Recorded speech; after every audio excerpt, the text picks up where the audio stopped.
குற்றச்சாட்டு வந்து ஆரம்பத்திலிருந்து வச்சார் திரு ஜி.கே. நாகராஜ் அவர்கள். முதலமைச்சர் 50% நிதி வருது, அதுக்கு நன்றி அப்படின்னு சொன்னாரு. ஒட்டுமொத்த நிதி ஒதுக்கீட்டுல 50% வருதுன்னு முதலமைச்சர் எந்த இடத்துலையும் சொல்லல. முதலமைச்சர் சொன்னது தெளிவானது. சென்ட்ரலி ஸ்பான்சர்ட் ஸ்கீம்னு சில திட்டங்கள் வச்சிருக்கோம், அதுக்கு 50% நிதி கொடுக்குறாங்க, அது கமிட்மெண்ட். ஆனா அந்த 50% நிதியையே காலப்போக்கில் குறைக்கிறார்கள். உதாரணத்துக்கு இப்ப பயிர் காப்பீடுன்னு எடுத்துக்கிட்டோம்னா 50% நீங்க 49 நாங்க 49 2% மக்கள்னு இருக்கு அப்படின்னா ஒன்றிய அரசுடைய பங்களிப்பு தொகையான 49% 25% குறைச்சிடுறாங்க. அப்படி படிப்படியா குறைச்சிடுறாங்கிற குற்றச்சாட்டு. அந்த குற்றச்சாட்டுக்கு நன்றி சொல்லக்கூடிய இடத்துல தான் பாஜக இருக்குங்கிறது ஒண்ணு. ரெண்டாவது, ஜிஎஸ்டி வந்ததுனால 50% கொடுத்துறோம் அப்படிங்கிறாங்க. ஜிஎஸ்டில ஸ்டேட் ஜிஎஸ்டி நேரடியா மாநிலத்துக்கு வரப்போகுதுங்க, அது வித்தியாசம் இல்ல. அந்த உரிமை ஏற்கனவே மாநிலங்களிடம் வரி விதிப்பு உரிமை இருந்துச்சு, எந்த ப்ராடக்ட் மேல எவ்வளவு போடணும்னு. அதையே ஜிஎஸ்டி பறிச்சிடுச்சு. இன்னொன்னு, ஜிஎஸ்டி மட்டும் தான் ஏதோ வந்து ஒன்றிய அரசாங்கத்துக்கு வரக்கூடிய ஒட்டுமொத்த வரியுமே ஜிஎஸ்டி மூலமா தான் வருதுங்கிற ப்ரொஜெக்ஷன் அவர் ஏற்படுத்த விரும்புறார். ஆனா உண்மை என்னன்னா, ஒன்றிய அரசாங்கத்தினுடைய வரி வருவாயில 18% மட்டும் தான் ஜிஎஸ்டி. மிச்சம் இருக்கக்கூடிய பெரும்பான்மை சதவீதம் 22% கிட்ட வேற வேற டாக்ஸ், கஸ்டம்ஸ் இருக்கு, இன்கம் டாக்ஸ் இருக்கு, பெரிய டாக்ஸ் ஆன கார்ப்பரேட் டாக்ஸ் இருக்கு. அதுல தான் நீங்க டெவல்யூஷன்ல கொண்டு வந்து பணம் கொடுக்குறீங்க, அதை நீங்க கொடுக்கிறது இல்ல அப்படிங்கிறது தான் குற்றச்சாட்டு. இன்னொன்னு, இங்க வந்து பின்னோக்கி போகுது அப்படிங்கிறாங்க. தமிழ்நாட்டை விட 3 பங்கு பெரும்பான்மை மக்கள் தொகை கொண்ட உத்தரப்பிரதேசத்தோட ஜிஎஸ்டி கலெக்ஷன் 9,100 கோடி. அதை விட 3 பங்கு கம்மியா மக்கள் தொகை கொண்ட தமிழ்நாட்டோட கலெக்ஷன் 10,700 கோடி. இப்ப யாருக்கு கன்சம்ஷன் அதிகமா இருக்கு, யாருக்கு வாங்கும் திறன் அதிகமா இருக்கு, எங்க பொருளாதாரம் நல்லா இருக்குங்கிறத பொருளாதாரம் தெரிஞ்ச அடிப்படை அறிவுள்ள எல்லாரும் புரிஞ்சுப்பாங்க. இன்னொன்னு, தமிழ்நாடு வளரல, பின்னோக்கி போகுது அப்படிங்கிறாங்க. இந்திய மாநிலங்களிலே இன்னைக்கு 9.69%. எங்கள்கிட்ட அதிமுக ஆட்சி விட்டுட்டு போகும்போது 2.67% இருந்து இன்னைக்கு 9.69% தமிழ்நாட்டோட குரோத்தை தூக்கி நிறுத்திருக்கக்கூடிய அரசு திராவிட மாடல் அரசு, திராவிட முன்னேற்ற கழக அரசு. எந்த மாநிலத்தில் பாஜக ஆளக்கூடிய மாநிலங்கள்ல 10% growth, 9.69% growth நாங்க உறுதி பண்ணிருக்கோம். ஏதாவது ஒரு மாநிலம் சொல்லுங்க.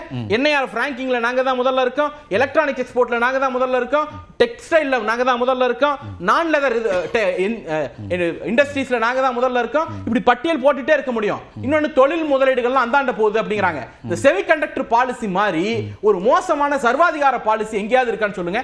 அதாவது செமிகண்டக்டர் இண்டஸ்ட்ரி உருவாக்குறதுக்கு 10,000 கோடி முதலீடு தேவைப்படுதுன்னா 50% ஒன்றிய அரசாங்கம் கொடுத்துருமா. அப்ப மாநிலத்துல பாஜக ஆளாத ஏதாவது ஒரு மாநிலத்துக்கு போய் ஒரு கம்பெனி வந்து தொழில் தொடங்கணும்னு நினைச்சா மிரட்டுறது, அந்த 50% மூலதன மானியத்தை நாங்க கொடுக்க மாட்டோம் அப்படின்னு மிரட்டுறது. அதுக்கு முதலமைச்சர் வெளிப்படையா கோயம்புத்தூர் பொதுக்கூட்டத்தில் குற்றச்சாட்டு வச்சாரு. என்ன பதில் சொன்னீங்க? இல்ல அது பொய்னா வழக்கு தொடுக்க வேண்டியதானே, ஏன் பண்ண முடியல? அப்ப நீங்க மிரட்டி கூட்டிட்டு போறீங்கங்கறத அக்னாலஜ் பண்றீங்க. மிரட்டி கூட்டிட்டு போய் தமிழ்நாட்டுக்கு தொழில் போயிடுச்சுன்னுட்டு போலியான கண்ணீர் வடிக்கிறது தமிழ்நாட்டு மக்கள் ஏமாற மாட்டார்கள். இன்னொன்னு, அவர் நாகராஜ் சார் சொன்னாரு, தெளிவுபடுத்திட்டு தான் இந்த இது இரும்பு காலம் குறித்து எல்லாம் பிரதமர் பேசுவாங்க அப்படிங்கிறார். நான் என்ன கேட்கிறேன், 5 லெபார்டரியில சர்வதேச அளவுல இவங்க மெயின்டைன் பண்ணக்கூடிய புனே லேப் உட்பட 5 லெபார்டரியில உறுதி செய்யப்பட்ட ஒரு ஆய்வறிக்கையை நாங்க தெளிவு பண்ணணும்னா யார்கிட்ட கொண்டு போய் தெளிவு பண்ண போறீங்க? நாக்பூர்ல கொண்டு போய் தெளிவு பண்ண போறீங்களா? சரஸ்வதி நாகரிகத்துக்கு என்ன தெளிவு வச்சிருக்கீங்க? புஷ்பக விமானம் ராவணன் பயன்படுத்தினா அதுதான் இன்னைக்கு விமானத்துக்கு முன்னோடிங்கிறீங்களே, அதுக்கு என்ன தெளிவு வச்சிருக்கீங்க? ஆர்டிபிஷியல் இன்செமினேஷன், செயற்கை கருத்தரித்தல் வந்து மகாபாரத காலத்திலே இருக்குங்கிறீங்களே, அதுக்கு என்ன தெளிவு வச்சிருக்கீங்க? இதுக்கெல்லாம் தெளிவு தேவையில்லை. ஆனா தமிழர்களுக்கு ஒரு தொன்மம் இருக்கு, தமிழர்களுக்கு ஒரு 2000-3000 ஆண்டுகால வரலாறு இருக்கு அப்படின்னு சொன்னா என்ன தெளிவு அப்படின்னு கேட்கிறது. எவிடன்ஸா பிறகும் கீழடி ரிப்போர்ட்டை பொறுத்த வரைக்கும் அமைச்சர் என்ன சொல்றாருன்னா, அந்த ரிப்போர்ட்ல கிளாரிஃபிகேஷன் கேட்டு யார் சம்பந்தப்பட்ட அந்த ஆய்வை யார் நடத்துனதுங்க? ஒன்றிய அரசாங்கம் நடத்துச்சு. ஆமா, ஒன்றிய அரசாங்கம் நடத்துச்சுன்னா கிளாரிஃபிகேஷன் யார்கிட்ட கேட்கணும்? அந்த துறைக்குள்ள தான நடக்கும், அந்த துறையில தான் நடக்கும். நான் என்ன கேக்குறேன், அதை எத்தனை வருஷம் கழிச்சு சொல்றீங்க? அதை திட்டமிட்டு முடக்கணுங்கிறதான நோக்கமா இருக்கு.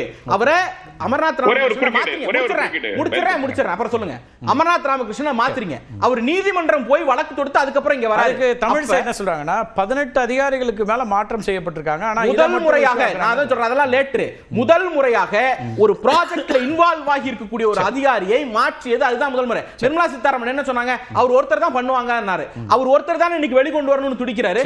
இதெல்லாம் ஒரு பக்கம். இன்னொன்னு, இந்த இது பத்தி சொன்னாங்க, பாபு முருகன் அண்ணன் சொல்லும்போது சொன்னாரு, அண்ணா சொன்னதை மறந்துட்டாங்க. அண்ணா சொன்னதெல்லாம் நாங்க மறக்கல, அவருக்கு அதிமுகவுடைய அன்றைய நிலைப்பாடு என்னன்னு தெரியாம வேணா இருக்கலாம். ஒரு 10 ஆண்டுகளுக்கு முன்பு அதிமுக என்ன நிலைப்பாடு எடுத்துச்சுன்னு தெளிவான ஒண்ணே ஒன்றுதான் சார், எல்லாருக்கும் எல்லாம் தெரியும். நான் பர்சனலா சொல்லல. என்ன சொல்றேன்னா, மத்தியில் கூட்டாட்சி மாநிலத்தில் சுயாட்சி அப்படிங்கிறாங்கல்ல, அது வந்து அண்ணாவுடைய கடைசி உயிர்ல மாநில சுயாட்சி பத்தி கேட்கப்பட்டது. இந்த முழக்கம் இருக்குல்ல, மத்தியில் கூட்டாட்சி மாநிலத்தில் சுயாட்சி, அது 1970 பிப்ரவரி 22 அண்ணா மறைவுக்கு பிறகு நடந்த திராவிட முன்னேற்ற கழக திருச்சி மாநாட்டில் கலைஞர் முன்வைத்த முழக்கம். அதுல அந்த கூட்டாட்சிங்கிறது கூட்டணி அரசை குறிப்பது அல்ல, மாநிலங்கள் எல்லாம் சேர்ந்து ஒரு இன்டர்ஸ்டேட் கவுன்சில் ஃபார்ம் பண்ணி அது எடுக்கணுங்கிறது தான். அது அரசு நிர்வாகம் தொடர்புடைய ஒரு முடிவு. இன்னும் ஒரு செய்தி மட்டும் சொல்லி முடிக்கிறேன். இவங்க ஜெகதீஸ்வரன் சார் அது எங்களுக்கு ஆதரவான ஸ்டாண்ட் தான் சொன்னார். ஆனா அதுல ஒரு சின்ன மிஸ்டேக் இருக்கு, அதை மட்டும் நான் சுட்டி காட்டணும்னு விரும்புறேன். 2019 சட்டமன்ற இடைத்தேர்தல்ல 40 தொகுதி நாடாளுமன்றத்தில் ஜெயிச்சிட்டோம், பெரும்பான்மை இடங்கள் எடப்பாடி பழனிசாமி கிடைத்ததுன்னாரு. அது கொஞ்சம் அதுல ஒரு சின்ன மிஸ்டேக் என்னன்னா 21 + 22 அசெம்பிளிக்கு இடைத்தேர்தல் நடக்குது. அந்த 22 தொகுதியும் அதிமுகவின் தொகுதிகள், அதிமுக நின்று பெருவாரியான வாக்கு வித்தியாசத்தில் வென்ற தொகுதிகள். அதுல 13 தொகுதி தொகுதி திராவிட முன்னேற்ற கழகம் தான் வென்றது. அதிமுக 9 தொகுதிகள். சட்ட நாடாளுமன்ற தேர்தலில் எந்த தொகுதியும் வர முடியல, ஆனா ஆட்சி தக்க வைக்கிறதுக்கான ஆதரவை கொடுத்தாங்க. அதாவது அந்த 22 பாயிண்ட் அதிமுக பேஸ் அதுல 13 மெஜாரிட்டி சார். இல்ல நாகராஜ் ரொம்ப நேரம் பேசியிருக்கோம், மற்றவங்களுக்கு நேரம் கொடுக்கணும். எல்லாத்துலயும் முதல்லன்னு சொன்னாரு, கடன்லயும் தமிழ்நாடு முதல்ல, மத்திய பிரதேசம் தான் முதல்ல, குஜராத் தான் முதல்ல. நீங்க வச்சிருக்க ஃபைனான்ஸ் கமிஷன் லிமிட்டுக்குள்ள தான் கடன் வாங்கிருக்கோம். ஒன்றிய அரசாங்கம் ஒரு ரூபா கூட கடன் வாங்க முடியாது. பொருளாதார அறிவோட வந்து பேசுங்க. இல்ல வர சார், ரெண்டு பேரும் கொஞ்சம் அமைதியா இருங்க. நான் நேரம் ரொம்ப குறைவா இருக்கு. பாபு இல்ல திரு பாபுகள் பேசுங்க. அடிப்படை பொருளாதார அறிவோட வந்து பேசுங்க. சரி, ஒரு நிதியியல் சார்ந்த பேசிக் சென்ஸோட பேசுங்க. நன்றி சார். ரெண்டு பேரும் திரு பாபுகள்